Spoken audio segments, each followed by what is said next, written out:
Assalamualaikum warahmatullahi wabarakatuh. Selamat siang sahabat Bawaslu. Bertemu lagi bersama saya Imra Piliang dalam acara Obsesi Lu, obrolan seputar demokrasi dan pemilu. Sahabat Bawaslu, tahapan pemilu 2024 sudah dimulai dan Bawaslu pun telah membunyikan alarm pengawasannya. Tentunya dengan ini Bawaslu telah siap siaga mengawasi pesta demokrasi 2024 ini. Nah, dalam pesta demokrasi tentu Bawaslu memandang itu akan terjadi sedikit mungkin ada pelanggaran atau sengketa yang akan terjadi, dan ini karena adanya kompetisi oleh peserta pemilu. Nah, pada siang hari ini berbicara mengenai sengketa pemilu, kita sudah kedatangan tamu yaitu anggota Bawaslu Provinsi Sumatera Barat, yaitu Bapak Alni SH MKN, selaku koordinator divisi penyelesaian sengketa Bawaslu Provinsi Sumatera Barat. Selamat siang, Bapak. Selamat siang. Selamat siang semuanya. Ya. Mungkin untuk mengawali diskusi kita hari ini, kita mintalah perkenalan lebih dekat supaya sahabat Bawaslu juga pengen tahu siapa sih, bagaimana karir seorang Bapak Alni gitu kan. Mungkin Pak, silahkan Pak, perkenalan dulu. Baik, Assalamualaikum warahmatullahi wabarakatuh. Sahabat-sahabat semuanya. Kalau perkenalannya mungkin pendek juga, sependek namanya. Jadi kebetulan saya Alni, itu nama cuman 4 huruf ya. Untuk perkenalan profesi, kebetulan semenjak tamat kuliah di 2003, saya sendiri sudah masuk ke dunia penyelenggara pemilu. Jadi anggota KPU di Kabupaten Tanah Datar sampai 2017.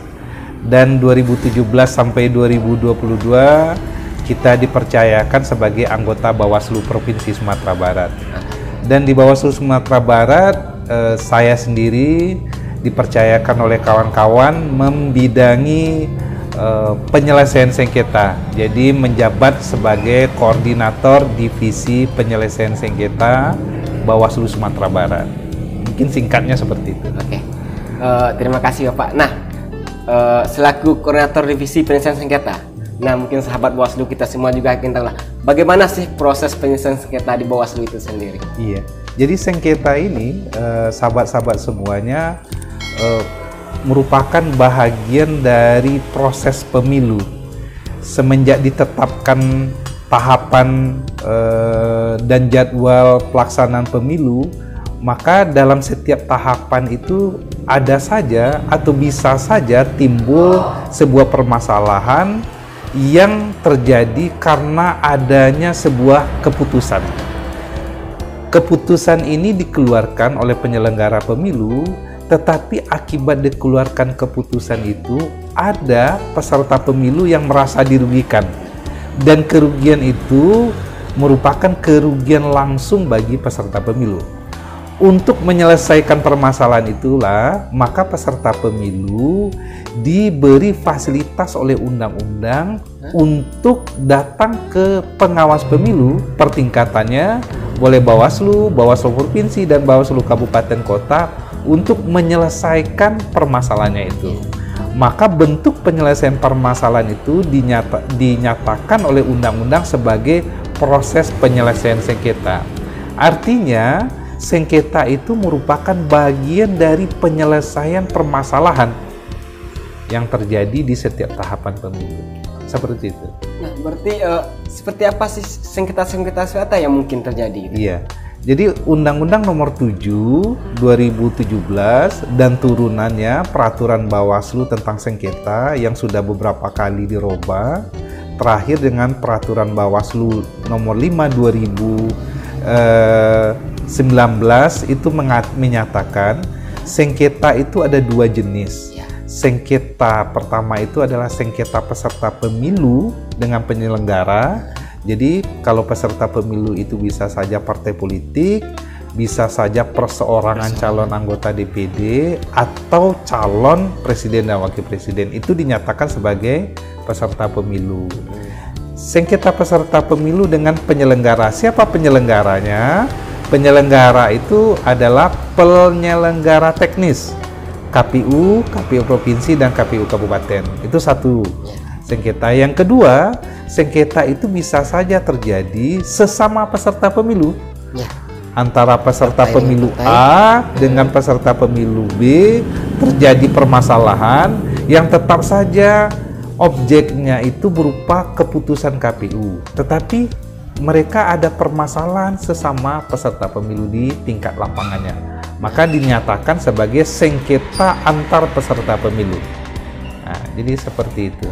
Nah, sekarang kita kan Bawaslu pasti memandang sengketa ketika ada pesta demokrasi. Ya. Itu Bawaslu harus memandang ini ada potensi positif di pelanggaran. Ya. Nah, ada potensi akan terjadi sengketa pemilu. Ya. Nah, bagaimana kiat atau cara Bawaslu ini agar meminimalisir Ya. hal ini akan terjadi? Ya.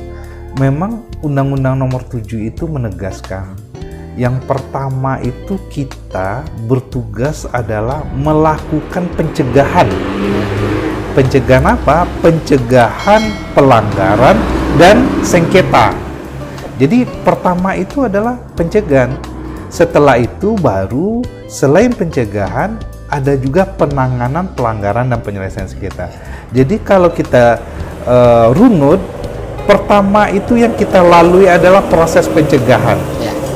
Tetapi setelah proses itu kita lakukan, ternyata tidak tercegah atau tidak diindahkan atau ternyata terjadi juga, maka baru kita menyelesaikan.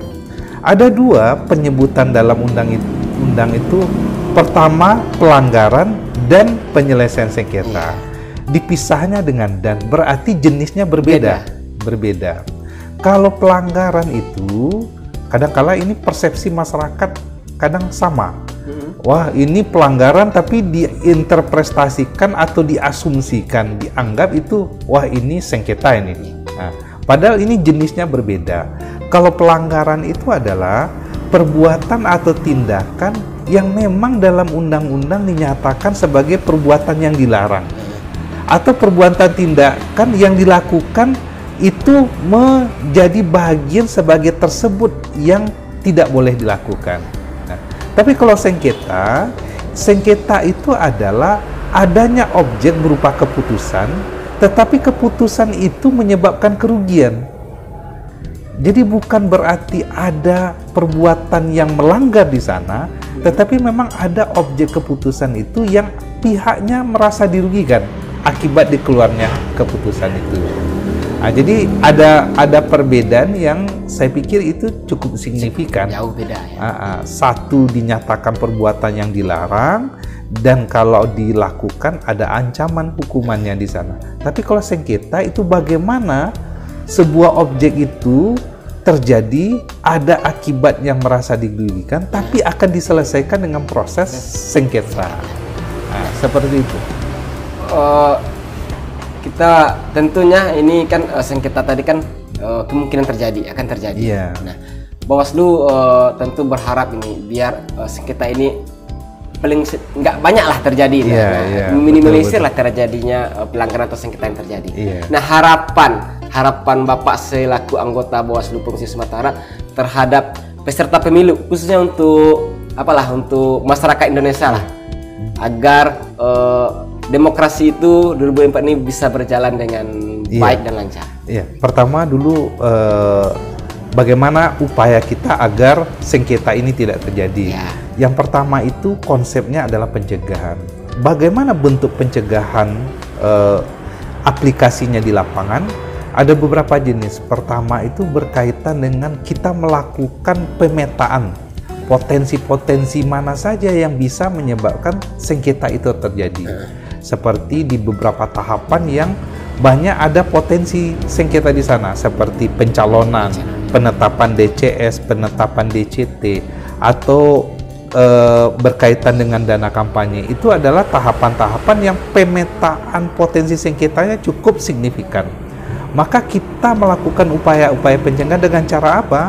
Kita melakukan proses sosialisasi, proses peningkatan SDM bagi internal kita, tetapi juga kita menghimbau adanya peningkatan SDM oleh penyelenggara juga, khususnya penyelenggara teknis, agar perbuatan tindakan mereka itu dianggap adanya objek berupa putusan yang dikeluarkan itu tidak merugikan. Maka harus ada kesadaran bagi penyelenggara teknis bahwasanya pekerjaan itu betul-betul maksimal dilakukan. Agar apa? Hak kewajiban dari peserta pemilu yang sebagai user pemakaian kebijakan dari penyelenggara itu betul-betul paham, mengerti, dan melaksanakan itu. Kalau sudah melaksanakan, memahami, dan sesuai aturan, maka potensi kerugian yang akan dialami oleh peserta pemilu dari objek yang akan dikeluarkan oleh penyelenggara pemilu itu tidak akan terjadi. Selain itu juga kita melakukan pembinaan di internal. Pembinaan di internal itu bagaimana? Kita melakukan peningkatan SDM, adanya simulasi-simulasi, adanya kegiatan-kegiatan bimbingan teknis. Seperti sekarang ini, kita mengunjungi Kabupaten Pasaman selama 2 hari dalam rangka apa? Peningkatan SDM penyelesaian sengketa di sini. Kita melakukan upaya sosialisasi, simulasi, bimbingan, dan sebagainya agar kawan-kawan di Bawaslu Kabupaten Pasaman ini dapat mengerti bagaimana mereka menjalankan profesinya secara profesional, mengedepankan kualitas, mengedepankan kepastian hukum, mengedepankan pelayanan yang maksimal, dan sebagainya.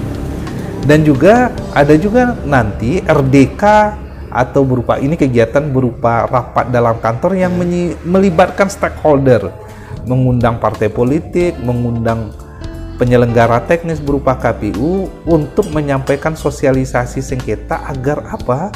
Agar mereka mau melakukan perbuatan yang terhindar dari proses sengketa itu. Jadi bukan memotivasi mereka melakukan sengketa.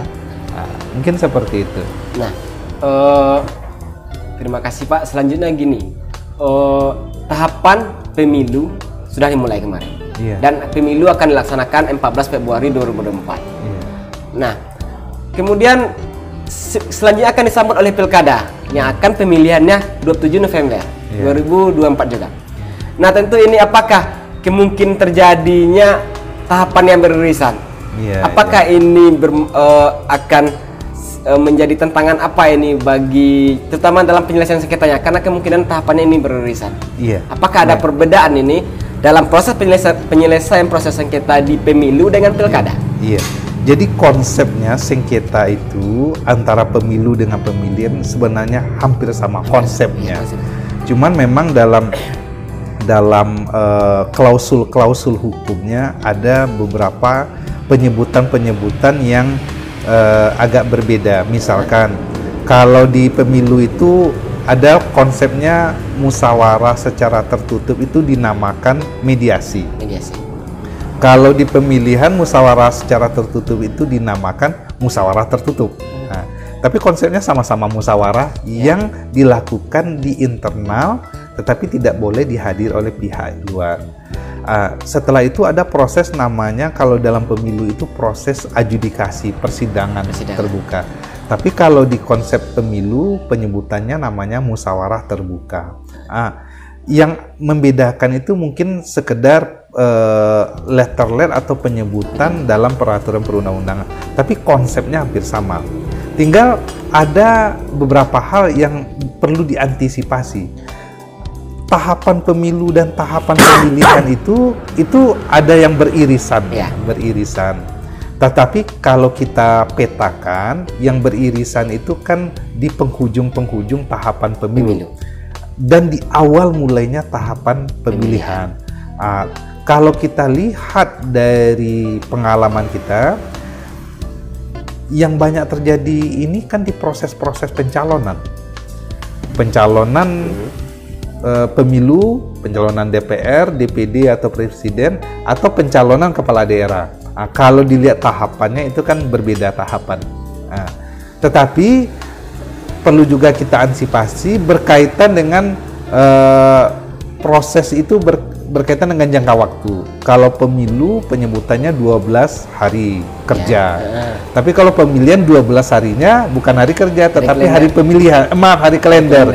Jadi tinggal speed kita, kecepatan penyelesaian saja yang perlu kita perhatikan. Dan penyempurnaan aturan teknis. Justru yang agak lebih sempurna itu aturan teknis di pemilihan. Kalau di pemilu ini mungkin ada beberapa aturan teknis yang masih perlu pemahaman yang lebih konkret lagi. Itu kita sempurnakan dengan mengacu ke aturan pemilihan. Tinggal mensimulasikan seperti ini saja. Kalau teknis di lapangan, saya pikir insya Allah tidak akan begitu bermasalah. Seperti itu. Nah, mungkin terakhir sebagai penutup di diskusi kita pada pagi ini, kita minta atau seperti closing statement lah atau harapan kita terhadap Pesta Demokrasi 2024 ini. Iya, baik.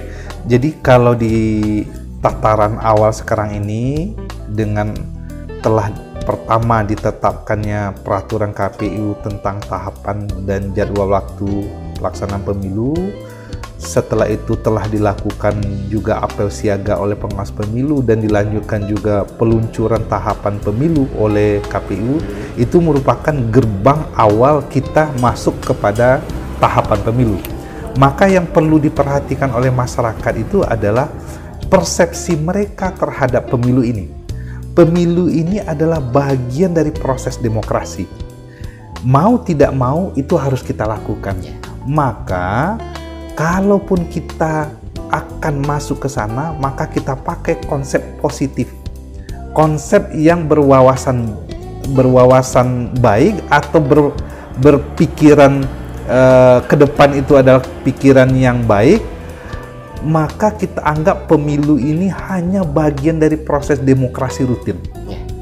Jadi tidak ada yang luar biasa sekali. Yang kedua, kita berharap masyarakat betul-betul menjadikan proses pemilu itu betul-betul proses yang dinikmati dengan sebahagia mungkin. Ya, jangan bayangkan setiap pemilu ini konflik, perang, berkelahi dan sebagainya. Jangan bayangkan seperti itu. Nikmati saja dengan enjoy, dengan santai, dengan jiwa yang tenang. Dan terakhir yang tiga, samakan persepsi kita bahwasanya dengan pemilu ini kita memperbaiki demokrasi, memperbaiki kehidupan sosial kita, memperbaiki tata kehidupan bermasyarakat di Indonesia.